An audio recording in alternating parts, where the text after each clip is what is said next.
My mother cleared her throat, tapped her wine glass, and announced to the entire family, "Your brother is moving into your house."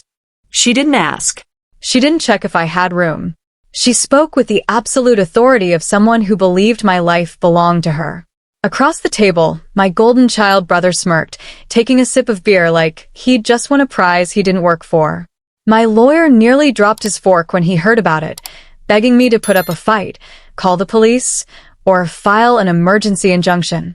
But instead of screaming, I just smiled, passed the potatoes, and said, "Sure, let them." Everyone at the table thought I had completely lost my mind or finally broken under my family's control. But they had no idea that a month earlier, I'd signed the final closing papers to sell the house, and the new owner was moving in on the exact same day. My name is Sarah. At 34 years old, I had spent my entire life playing a specific role in my family, the dependable scapegoat. While my younger brother, Ryan, was celebrated for simply waking up on time, I was the one who worked 2 jobs in college, paid off my own student debt, and eventually bought my own home in a quiet, tree-lined neighborhood. Ryan, on the other hand, was the golden child.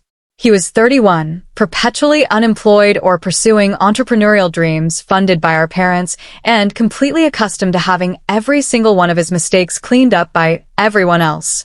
Every Sunday, my mother hosted a mandatory family dinner. It wasn't about love or togetherness. It was about control. This particular Sunday felt heavier than usual. The moment I walked through the door, I could sense the smug energy radiating off Ryan. He was leaning back in his chair, sipping an expensive craft beer, no doubt bought with our parents' money, while my mother bustled around the dining table like a queen preparing to issue a royal decree. We sat down, passed the salad, and before I could even take a second bite, my mother tapped her silver fork against her wine glass. The sharp metallic ring cut through the room. She didn't look at me with affection. She looked at me with the cold calculation of a general reallocating resources. "Sarah," she announced, her voice filled with absolute authority, "your brother is moving into your house." She didn't ask if I had a spare room. She didn't inquire if I was comfortable with it. She spoke as if my 3-bedroom home was community property waiting to be redistributed. Ryan smirked, taking another slow sip of his beer. He'd just defaulted on his apartment lease, and instead of letting him face the real world, my mother had decided my life was his safety net. Across the table, my partner froze, fork halfway to his mouth.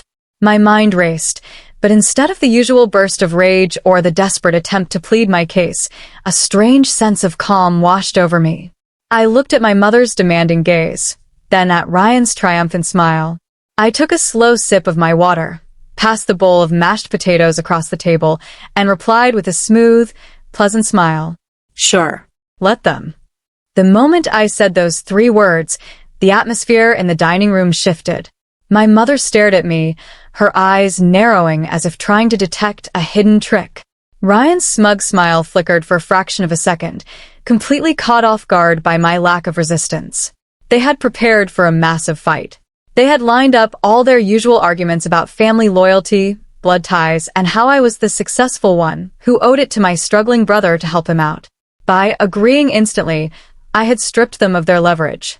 Over the next 2 weeks, Ryan's entitlement reached levels that were almost comical. He didn't just plan on moving in. He planned on taking over. It started with text messages at odd hours of the night. First, he demanded the master bedroom, claiming that since he had 2 kids visiting on weekends, he needed the attached bathroom and extra walk-in closet space. He casually suggested that I move my personal belongings down into the finished basement or take the small guest room facing the street. Then came the lists. Ryan emailed me a document detailing the renovations he wanted to make before his official arrival date. He wanted to paint the living room walls a dark slate gray, tear out the garden bed in the backyard to build a concrete patio for a grill, and replace my hardwood floors with laminate because it was easier to clean up after kids. He didn't offer a single dollar toward any of these changes. He simply expected me to fund his vision for my home. Whenever I replied with a short, neutral "got it," or "thanks for letting me know," my mother would call me immediately afterward. Her voice was always dripping with that familiar, patronizing tone. "Sarah, I'm so glad you're finally learning to be the bigger person," she would say, completely oblivious to my real motives. Ryan has had such a hard time lately with his business failing and his ex-wife demanding child support. You have so much extra space, and it's only right that you share your blessings. Just make sure you clear out your home office by Friday so he can set up his gaming rig. I listened to every single demand, every lecture, and every condescending piece of advice without arguing once. Instead, I quietly pulled out moving boxes every evening after work. While my mother and brother were busy picking out paint swatches and planning how they would divide up my furniture, I was carefully packing away my life, my clothes, my framed photos, my heirloom dishes, and my legal documents. They thought they were backing me into a corner. In reality, they were walking blindly into a trap they had set for themselves. What my family didn't know, and what they never bothered to ask, was that my decision to leave wasn't impulsive. It had been set in motion a full month before that infamous Sunday dinner. I had spent years dealing with their emotional drain, constantly expected to bankroll Ryan's failures while being treated like an outsider in my own family.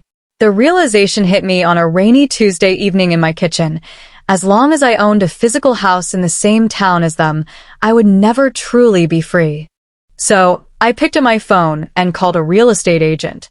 Within 3 days, my house was secretly listed on an exclusive off-market network. It was a beautiful property in a high-demand neighborhood, so I didn't even need a for sale sign in the front yard. A young, wealthy professional couple fell in love with the place on their very first private walkthrough. They made an all-cash offer well above my asking price, with only one strict condition. They wanted a fast, 30-day closing, and they wanted full possession of the property on the first of the month. I signed the closing documents with absolute satisfaction. While my mother was busy organizing family dinners and Ryan was drafting lists of rooms he wanted to repaint, I was completing legal title transfers, finalizing escrow, and signing a lease on a gorgeous waterfront apartment 2 states away. In the final week leading up to Ryan's planned move-in date, my house looked like a staged model home. I had hired a professional moving company to pack up 90% of my belongings under the cover of night while my brother was out drinking with his friends. By Thursday evening, my actual personal possessions were already loaded onto an interstate transport truck, heading south toward my new life. All that remained inside the house was the bare minimum: a throw rug, a decorative lamp, and the master set of keys sitting on the kitchen counter. On Friday night, I handed the official keys over to the new owner's settlement attorney, confirmed that their private moving crews were scheduled to arrive at 9 o'clock Saturday morning, and drove away without looking back. My mother and brother were preparing for a grand victory, completely unaware that the stage they were about to walk onto no longer belonged to me. Saturday morning arrived bright and clear. At precisely 8:30, Ryan pulled into the driveway in a massive, rented 26-foot moving truck, with my mother following close behind in her SUV.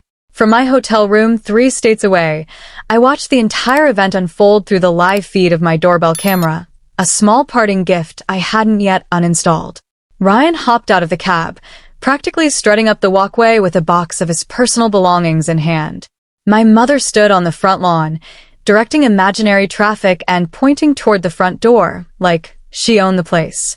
Ryan reached for the front doorknob, inserted the spare key he'd forced me to give him earlier that week, and turned it. Nothing happened. He tried again, jiggling the handle aggressively. The locks had been professionally rekeyed by the new owners the evening before. Just as Ryan began pounding his fist against the heavy wooden door, a sleek black moving van pulled into the driveway, blocking his rental truck entirely. Out stepped a towering man in his late 30s named Marcus, alongside his wife, Clara, the new legal owners of the home. Marcus looked at Ryan, then at the moving truck, his brow furrowing in confusion. "Can I help you?" Marcus asked, his voice calm but firm as his own hired movers began unloading high-end furniture from the back of their van. "What do you mean, can you help me?" Ryan snapped, turning around with his arms crossed. "This is my house. I'm moving in today. Who the hell are you?" My mother rushed over, her face turning bright red as she pointed an angry finger at Marcus. "Listen here. This is my daughter's house, and her brother has full right to be here. You need to take your truck and get off our property before I call the police." Clara pulled out a crisp manila folder from her bag, a cold, amused smile playing on her lips. "Ma'am, I suggest you call them. Because we closed on this property 48 hours ago. We hold the deed, we have the keys, and your daughter sold this house to us in full." The color drained from Ryan's face so fast he looked like he might faint. My mother staggered back a step, her mouth opening and closing like a fish out of water. Before either of them could process the betrayal, 2 local police cruisers pulled up, summoned by Marcus's security company. Within minutes, Ryan and my mother were officially informed that if they didn't vacate the driveway immediately, they would be arrested for criminal trespass. By noon, my phone was practically exploding with calls and texts from every single extended family member. My mother left frantic, tearful voicemails accusing me of destroying the family, while Ryan sent furious messages claiming I had ruined his life and ruined his credit score by making him break another truck rental agreement. I didn't answer a single one of them. Instead, I sat on the balcony of my new oceanfront apartment, listening to the gentle crash of the waves and sipping iced coffee. For the first time in 34 years, I felt completely light. Ryan was forced to move back into my parents' cramped guest room, bringing all his debt and baggage with him. Without my house to use as a buffer, my mother finally got to experience the reality of living with her golden child full-time. Within 2 months, their endless arguing led to Ryan moving out again, this time to a cheap motel he had to pay for himself by getting a real job. I cut ties with them completely, choosing my own peace over toxic blood ties. Standing up for yourself doesn't always mean yelling or throwing a punch. Sometimes, the most powerful thing you can do is simply smile, step out of the way, and let selfish people face the consequences of their own entitlement. If you were in my shoes, would you have given them a warning, or would you have done the exact same thing? Comment the city you're watching from below so I can see how far my story has reached, and don't forget to like and subscribe for more stories.